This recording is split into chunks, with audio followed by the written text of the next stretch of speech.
మీ business ఏదైనా మీ ఊర్లో promotion చేయాలంటే అది సుమన్ టీవీతోనే సాధ్యం. ఇప్పుడే సంప్రదించండి. నమస్తే, వెల్కమ్ టు సుమన్ టీవీ. ఈరోజు చాలా మందికి హాస్పిటల్ అనగానే హాస్పిటల్లో చాలా మంది శవాలకు పంచనామా చేస్తారని తెలుసు, పోస్ట్ మార్టం చేస్తారని తెలుసు. కానీ ఆ చేసే వాళ్ళు ఎలా చేస్తారు? నిజంగానే చాలా అపోహలు ఉంటాయి. వాళ్ళు ఏదో తాగిన మత్తులో ఆ శవాలను పోయటం, అలాంటివి తీయటం, ఆ పరీక్షలు నిర్వహించడం, ఇలాంటి అనేక అపోహలు ఉంటాయి. ఈరోజు మనం నల్గొండ జిల్లా కేంద్రంలో ఉన్న మెడికల్ కాలేజ్ మార్చురి దగ్గర ఉన్నాం. ఇక్కడ ఇద్దరు టెక్నీషియన్స్ ఉన్నారు, వీళ్ళను మార్చురి టెక్నీషియన్స్ అంటారు.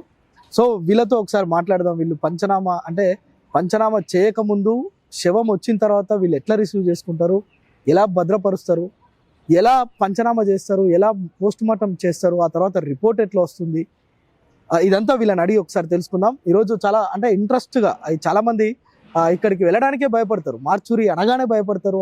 ఆ పదం వింటేనే ఒళ్ళు జల్దరిస్తుంది. కానీ అందులోనే ఉండి శవాలతో సహవాసం చేస్తూ చాలా విలువైన మెటీరియల్ను, విలువైన సమాచారాన్ని వీళ్ళు కేసుల్లో, ముఖ్యంగా చాలా సస్పెక్టెడ్ కేసుల్లో వీళ్ళ పాత్ర 100% కీలకమని చెప్పుకోవచ్చు. ఎందుకంటే ఒక శవాలతోటి వీళ్ళు కనీసం 2 గంటలు 3 గంటలు ఉండాలి. ఆ 2 గంటలు 3 గంటల్లో వీళ్ళు ఏ విధంగా బిహేవ్ చేస్తారు, ఎలా పరీక్షలు నిర్వహిస్తారు, ఇవన్నీ మాట్లాడి తెలుసుకుందాం. మనం నల్గొండ మార్చురికి వెళ్దాం ఒకసారి. రైట్, ప్రస్తుతం మనం నల్గొండ మార్చురి దగ్గర ఉన్నాం. చాలా మందికి ఎవరైనా చనిపోగానే మార్చురిలో పెట్టిరని తెలుసు, కానీ మార్చురి ఇదే నల్గొండ మార్చురి. ఇది మెడికల్ కాలేజీకి ఉన్న ఏకైక మార్చురి. ఇందులోనే శవాలను భద్రపరుస్తారు. శవాలను భద్రపరచడం అట్ ద సేమ్ టైం వాటికి అంటే ఈ యొక్క మార్చురిలో చేసే ఈ తతంగం ఏదైతే ఉందో అదంతా కూడా పోస్ట్ మార్టం ఎలా చేస్తారో ఒకసారి ఆ టెక్నీషియన్స్ ఉన్నారు. వీళ్ళే ఇద్దరు, నాగరాజు, రవి. హలో నాగరాజు, రవి, బాగున్నారా? వీళ్ళిద్దరే నల్గొండ మెడికల్ కాలేజ్ కావచ్చు, ఈ ప్రభుత్వ ఆసుపత్రి కావచ్చు, ఇది వీళ్ళ జాబ్ ప్లేస్. ఇక్కడ కూడా జాబ్ చేసే వాళ్ళు ఎలా ఉంటారో అనేది చాలా మందికి తెలియదు. ఈరోజు వీళ్ళతో మాట్లాడదాం. హలో రవి, ఎప్పటి నుంచి చేస్తున్నావు ఇక్కడ మార్చిలో? నేను 9 ఏళ్ళకి వెళ్ళి చేస్తున్నాను. 9 సంవత్సరాలు. 9 సంవత్సరాల నుంచి. ఎన్ని చేసి ఉంటావు పోస్ట్ మార్టంలో నీ లైఫ్లో ఇప్పటి వరకు, ఈ 9 ఏళ్ళ పీరియడ్లో? నెలకు వచ్చేసి ఒక 40 దాకా చేస్తుంటాం. నెలకు 40 దాకా చేస్తుంటాం. ఇంకా 9 ఏళ్ళల్లో ఇక చేసి ఉంటాం. బాగానే చేసి ఉంటాం. ఎట్లా 9 ఏళ్ళ నుంచి ఎట్లా సాహసం చేస్తారు అబ్బా? ఇందులో ఎట్లా ఉంటున్నారు, ఎట్లా పని చేస్తున్నారు? అసలు అలవాటు అయిపోయింది మాకు. గవర్నమెంట్ ఎంప్లాయ్ ఉంటుండే ఒక ఆయన, రామకృష్ణ అన్న అని గవర్నమెంట్ ఎంప్లాయ్ ఉంటుండే. అతని ద్వారా నేను ఇక్కడ ఈ మార్చిలో పనిచేయడం అలవాటు నేర్చుకున్నాను. తర్వాత మా తమ్ముడు నాగరాజు ఇద్దరం కలిసి ఇద్దరు బ్రదర్సా? ఉద్యోగంలో బ్రదర్స్. ఇంకా ఇక్కడ ఇద్దరు సొంత అన్నదమ్ముల లాగానే పనిచేస్తారు. తమ్ముడు అంటే అన్న అంటాడు అంతే. అంతవరకు ఇద్దరం కలిసి 8 ఏళ్ళకి వెళ్ళి అన్నయ్య 2001లో చనిపోయిండు, ఆ గవర్నమెంట్ ఎంప్లాయ్. ఓకే. ఆయన చనిపోయినప్పటి నుంచి ఇక ఎవరు లేరు. అంతకుముందు ఆయన కింద నేను ఉండేది. అంటే ఈ పని కోసమే జాబ్ అంటే నువ్వు ఇందులో? అసలు యాక్చువల్లీ మేము పేషెంట్ కేర్ మాది డిజిగ్నేషన్, పేషెంట్ కేర్. ఓకే. ఇద్దరిది కూడా అదే డిజిగ్నేషన్. కాకపోతే ఏంటంటే ఇక్కడ వర్కర్లు కూడా ఎవరు రావట్లేరు. అంటే గవర్నమెంట్ కూడా వర్కర్స్ రావడానికి కూడా చాలా ఇబ్బంది, రావట్లేరు. దానివల్ల మాకు అనుభవం ఉంది, కొంచెం 9 ఏళ్ళ నుంచి చేస్తున్న అనుభవం ఉంది కాబట్టి దాంట్లో మాకు తమ్మునితోని పాటు నా కింద తమ్ముని ఇద్దరం ఏ కేసు రాని, డీకంపోజ్ కేసు రాని, ఏ కేసులు రాని, ఏదున్నా ఎలాంటి కేసులు వస్తాయి ఇక్కడికి? అసలు కుళ్ళిపోయిన శవాలు కూడా వస్తాయి. ఒక్కొక్కసారి ఒక 4 రోజులు 5 రోజులు అయిపోయిన కుళ్ళిపోయిన శవాలు కూడా వస్తాయి. చూడంగానే ఏమనిపిస్తుంది అబ్బా? ఒళ్ళు జల్దరిస్తుందా? అలవాటు అయిపోయింది, అది చూసి అలవాటు అయిపోయింది. ఏం లేదు, ఇప్పుడు అంటే కుళ్ళిపోయిన శవాలను కూడా చేస్తుంటాం. ఎందుకంటే ఆ మధ్య ఇక్కడ కొన్ని ఇన్సిడెంట్లు కూడా బయట జరిగినాయి. అలాంటికి కూడా మేము పోయి చేయడం జరిగింది. బయట అవుట్స్కట్ లో చేయడం కూడా జరిగింది. అంటే మీరు అక్కడికి వెళ్తారా? అక్కడికి వెళ్తాం. మా ఫోరెన్సిక్ డాక్టర్స్ వస్తారు. మీతో పాటు ఎవరెవరు ఉంటారు? మా డాక్టర్స్ ఉంటారు. అంటే ఫోరెన్సిక్ డాక్టర్స్. వాళ్ళు ఏం చెప్తే వాళ్ళు మీరు అది చేస్తుంటారు. వాళ్ళ సార్ వాళ్ళు ఏది చెప్తే మేము అది చేయడం మా బాధ్యత. అంటే ఏం చేస్తారు? ఫస్ట్ ఒక శవము అంటే ఒక యాక్సిడెంట్ కేసు అయింది అబ్బా, ఒక యాక్సిడెంట్ కేసు అయింది, అర్ధరాత్రి ఎప్పుడో 12 గంటలకు తీసుకొచ్చారు. ఈ గేట్ తలుపులు ఎవరు తీయాలి? ఫస్ట్ ఈ గేట్ ఎవరు ఓపెన్ చేయాలి? క్యాజువాలిటీలో ఉన్న, ఇప్పుడు నైట్ డ్యూటీలో ఉన్న వాళ్ళ దగ్గర క్యాజువాలిటీలో ఏం చేస్తారు? వాళ్ళు తీసి లోపల ఫ్రీజర్ చేసి వెళ్ళిపోతారు. వాళ్ళు మార్నింగ్ వచ్చేసి మేము చూసుకొని మా సార్లకు ఇంటిమేషన్ చేయడం, సార్ గీ కేసెస్ ఉన్నాయి అని చెప్పి చెప్పడం. ఆ తర్వాత పోలీస్ వాళ్ళు వస్తారు. ఇప్పుడు ఏ టౌన్ కింద అయితే వస్తుందో వాళ్ళు వస్తారు. చండూరు కానీ, మున్గోడు కానీ, పోలీస్ వాళ్ళు వస్తారు. ఏ పరిధిని బట్టి ఆ పోలీస్ వాళ్ళు వస్తారు. వచ్చి వాళ్ళు శవ పంచనామా చేస్తారు. శవ పంచనామా చేసిన తర్వాత మా డాక్టర్ గారికి పోయి ఇంక్వెస్ట్ ఇస్తారు. ఇచ్చిన తర్వాత అప్పుడు డాక్టర్ గారు వస్తారు. రవి భాయ్, ఒక విషయం చెప్పు, ఎంతవరకు చదువుకున్నాను? నేను ఐటీఐ చేసినాను. 10th అయిపోయిన తర్వాత ఐటీఐ చేసినాను. 10th అయిపోయిన తర్వాత ఐటీఐ చేసినావు. ఇలాగే అట ఈ హాస్పిటల్ సైడ్ ఎందుకు రావాలనిపించింది first 9 years back? 9 years back అంటే నేను చెప్పాను కదా, మా బ్రదర్ రామకృష్ణ అని, ఆయన లంబడ్, ఆయన ఎస్టీ. కాకపోతే ఏంటంటే మా చిన్నప్పటి నుంచి మిత్రుడు ఆయనకు. నాకు వాళ్ళ అమ్మ కూడా ఇక్కడే చేసింది. చనిపోయిన తర్వాత అన్న గవర్నమెంట్ జాబ్ వచ్చింది ఇక్కడే. ఆయన చేసుకుంటూ ఎట్లనే అన్నకాడికి ఇట్లా వచ్చిపోతుండేది, కామన్గా ఇట్లా వచ్చిపోతుండడం వల్ల అప్పుడు వర్కర్లు కూడా ఆయన కూడా ఒక్కడే ఇబ్బంది పడుతుండేది. దాంట్లో నన్ను, అరే తమ్ముడు రారా ఏదన్నా ఉంటే, దోస్తాన్లో వచ్చేదా ఉద్యోగం? ఎక్కకముందే దోస్తాన్లో వచ్చి మార్చురీ అంటే తెలుసు అప్పుడు? తెలుసు. నేను వచ్చి అన్న ఇట్లా సంగతి, అరే రారా తమ్ముడు అని చెప్పి ఆయన పిలవడం జరిగేది. దంటకు పిలుచుకోలేదా నేను? దంటకి అంతే, దంటకు వచ్చేసి గ్లౌజ్ వేసుకోరా అని చెప్పేసి గ్లౌజ్ వేసుకునేది. ఆయనతో పాటు నేను చేసుకుంటూ ఉండేది. ఆ తర్వాత ఏమైందంటే మా అదృష్టానికి ఏంటంటే మెడికల్ కాలేజ్ ఒకటి పడ్డది. ఆ మెడికల్ కాలేజ్ లో పేషెంట్ కేర్ డిజిగ్నేషన్ ఒకటి పడ్డది. దాంట్లో ఇక ఫస్ట్ ప్రిఫరెన్స్ మాకు ఇచ్చిర్రు. నా బ్రదర్ వల్ల, రామకృష్ణ వల్ల నాకు ఇచ్చిర్రు. ఇవ్వడంతో అట్లనే ఉన్నా. ఆ తర్వాత ఒక 2 years 3 years తర్వాత అన్న చనిపోవడం జరిగింది. అప్పటి నుంచి కూడా ఇక నేనే ఉన్నా ఇక్కడ. మార్చిరి అంటే రవి తర్వాత ఇప్పుడు నాగరాజు. ఇద్దరు టెక్నీషియన్ అంటారా ఇక్కడ? టెక్నీషియన్. పేషెంట్ కేర్ అనరు ఇక? లేదు, ఓన్లీ మీరు ఇక్కడ వర్క్ చేస్తారు అంతే. అంటే తమ్ముడిని ఓపీలో వాడుతుర్రు. ఇప్పుడు తమ్మునికి ఇప్పుడు అసలు యాక్చువల్గా ఇద్దరం ఉండాలి. కాకపోతే ఏంటంటే ఇప్పుడు అక్కడ మా దగ్గర స్టాఫ్ తక్కువ ఉండడం వల్ల తమ్ముని తీసుకుపోయి ఓపీలో, మార్నింగ్ ఓపీ నడుస్తుంది కదా, మార్నింగ్ ఓపీలో, సర్జికల్ ఓపీలో డ్రెస్సింగ్ మొత్తం తమ్ముడే చేస్తాడు. ఆ 12-1 వరకు ఓపీ నడుస్తుంది. ఆ 1 తర్వాత తమ్ముడు ఇక్కడికి వస్తాడు. ఆ 1 లోపల ఏమైనా కేసెస్ అయినా నేను ఒక్కనే చేసుకోవాలి. చేసుకోవడం వల్ల చేసి ఆ శవానికి స్నానం కూడా చేపిస్తారా? అంటే ఏం చేస్తారు ఒకసారి ఆ ప్రొసీజర్ అంతా చెప్పు. ఒక యాక్సిడెంట్ కేసు, లేదంటే ఒక విషం దాగిన కేసు దగ్గరికి వచ్చింది. పాయిజన్ కేసు కంటేనేమో, పాయిజన్ కేసుకు మనం చేసేది ఏంటంటే విజ్రా చేస్తాం. విజ్రా అంటే దాంట్లో స్టమక్, ఈ kidney, liver, stomach, intestines, blood sample, salt, sodium chloride, ఇలాంటివి తీసి పక్కకు పెడతాము. పక్కకు పెట్టి దాన్ని FSL చేసి, దానికి పోలీసు వాళ్ళు మళ్ళీ ఒక రోజు వస్తారు. దానికి మేము FSL అంటే ప్యాకింగ్ చేసి వాళ్ళకి ఇచ్చేస్తే వాళ్ళు హైదరాబాద్ పంపిస్తారు. వాళ్ళే తీసుకెళ్తారు. వాళ్ళు తీసుకెళ్లిన తర్వాత ఫైనల్ రిపోర్ట్ కోసం మా డాక్టర్ దగ్గరికి వస్తారు. మా డాక్టర్ గారు రిపోర్ట్ ఇస్తారు. జనరల్ గా ఒక హ్యాంగింగ్ కేసు వచ్చింది. హ్యాంగింగ్ కేసు అంటే neck to abdomen compulsory any cases. స్నానం ఎందుకు చేపిస్తారు మీరు? ఇప్పుడు బ్లడ్ స్టైన్ మొత్తం అతుక్కొని ఉంటుంది. యాక్సిడెంట్ కానీ, పాయిజన్ కానీ, ఏ కేసు అయినా సరే మనం కంపల్సరీ స్నానం చేపించి ప్యాకప్ చేసి ఇస్తాం. ఇవన్నీ చేసేటప్పుడు చాలా మంది అంటుంటారు, మార్చురి దగ్గరికి పోతే వాళ్ళు ఫుల్ తాగి మత్తులో వాళ్ళని పూసేస్తారు, అది చేస్తారు, ఇది చేస్తారు అంటారు. నిజమేనా రవి భాయ్? లేదు, మేము ఇంతవరకు కూడా అలాంటిది ఏం లేదు. అలాంటిది అయితే ఏముండదు. ఎందుకంటే ఒకప్పుడు వాళ్ళు చేసిర్రు. ఒకప్పుడు మేము చూసినాము, ఒక 20 years క్రితం మేము కూడా చూసినాము. అప్పుడు వాళ్ళది వేరేమో, కానీ ఇప్పుడు మాకు మెడికల్ కాలేజ్ పడ్డాక ఇంత తాగడం లాంటిది ఎలాంటిది కూడా ఏముండదు. ఏదున్నా కూడా ఇక్కడ ఉన్నంతసేపు ఉదయం 7 వస్తాం, మేము 5 దాకా ఇక్కడనే ఉంటాము. 5 తర్వాత ఏమన్నా మళ్ళీ నైట్ 5 ఇంటికి పోయిన తర్వాత కూడా మళ్ళీ ఏమన్నా కేసెస్ వచ్చినా కూడా RTA కేసు మేము నైట్ పూట కూడా అయినా కూడా చేయాలి. ఒక్కొక్కసారి మేము నైట్ 10 దాకా ఉండి ఉన్న రోజులు కూడా ఉన్నాయి. నేను తమ్ముడు ఇద్దరం కూడా ఇక్కడే ఉంటారా మీరు? ఇక్కడే.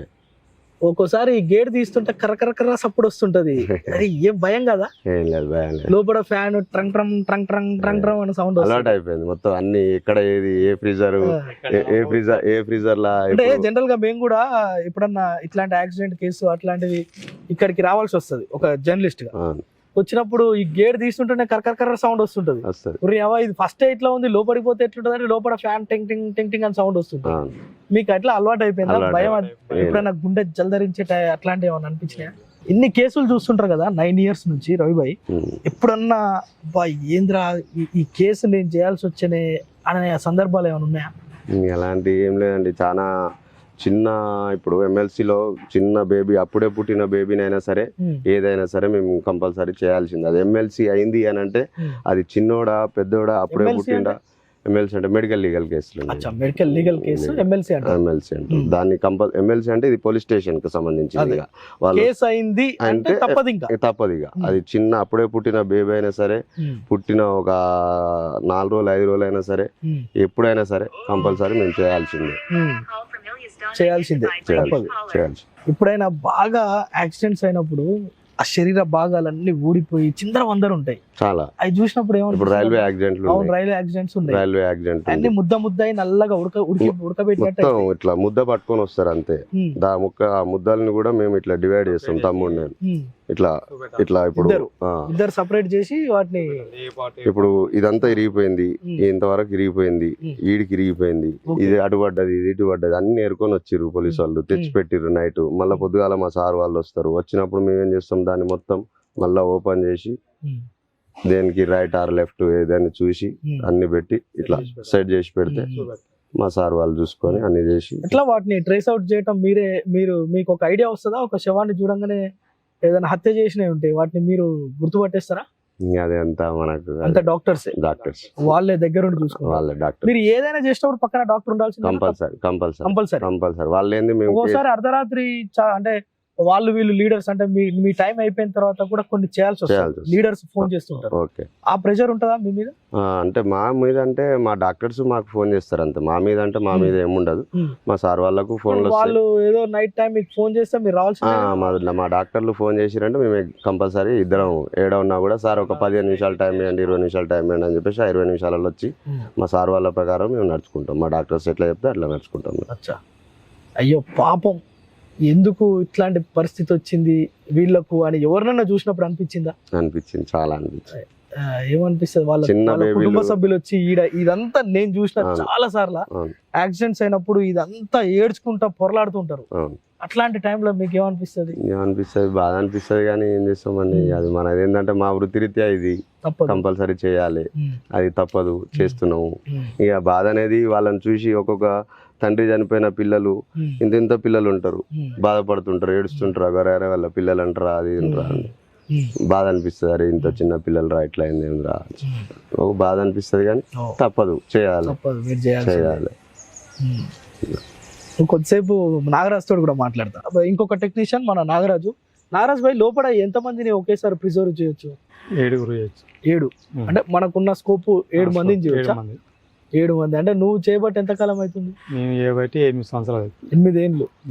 ఇంట్లో ఏమన్నారు అబ్బా ఈడ పని చేసి వచ్చినావు? నేను ఇంతకుముందుకు వడ్డల కూడా చేసేది. తర్వాత రామకృష్ణ ఉన్నప్పుడు అప్పుడప్పుడు కేసులు ఉంటే వచ్చేది.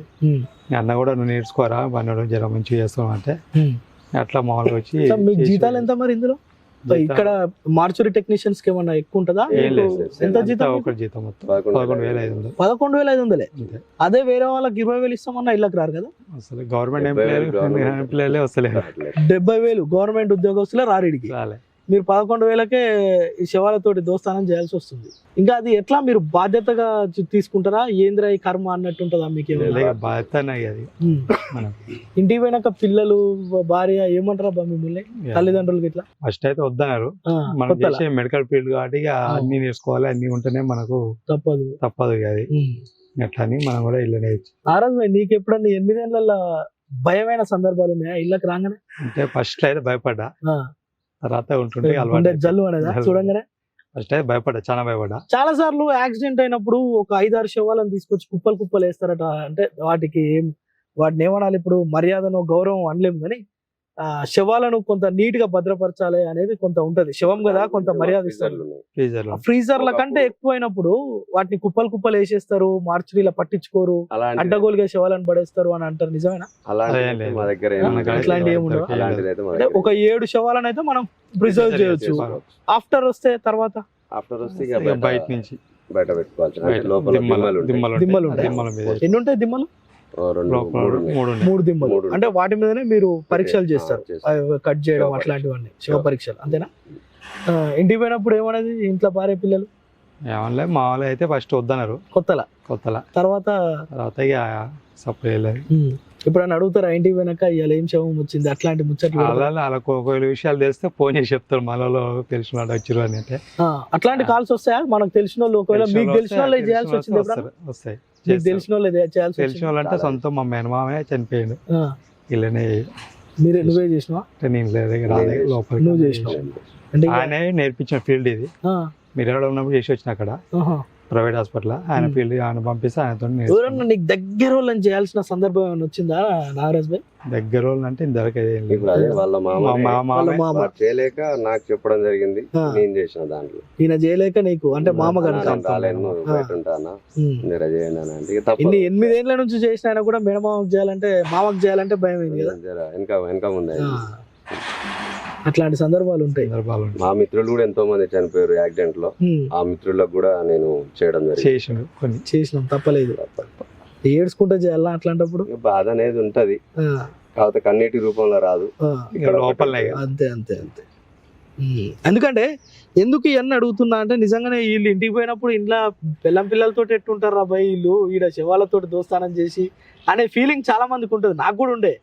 ఇంత జర్నలిస్ట్ అయినా ఇన్ని ఏళ్ళ నుంచి ఒక 15 ఏళ్ళ నుంచి నేను కేసులు ఉన్నప్పుడు వచ్చినప్పుడు కూడా అరే ఇళ్ళ పని చేసేవాడు ఇంట్లో ఎట్లుంటాడు రా బాయ్ అనే డౌట్ ఒకటి ఉంటుండే. అందుకోసం అని అడుగుతున్నా. జనరల్గా మీరు ఇంటికి పోయినప్పుడు ఇంట్లోతో ఎట్లా ట్రీట్ చేస్తారు? బాగా కుళ్ళిపోయిన శవాలను చూసినప్పుడు కూడా ఇంటికి పోయినప్పుడు ప్రశాంతంగా ఉండగలుగుతారా? అలవాటు అయిపోయింది అంతేనా?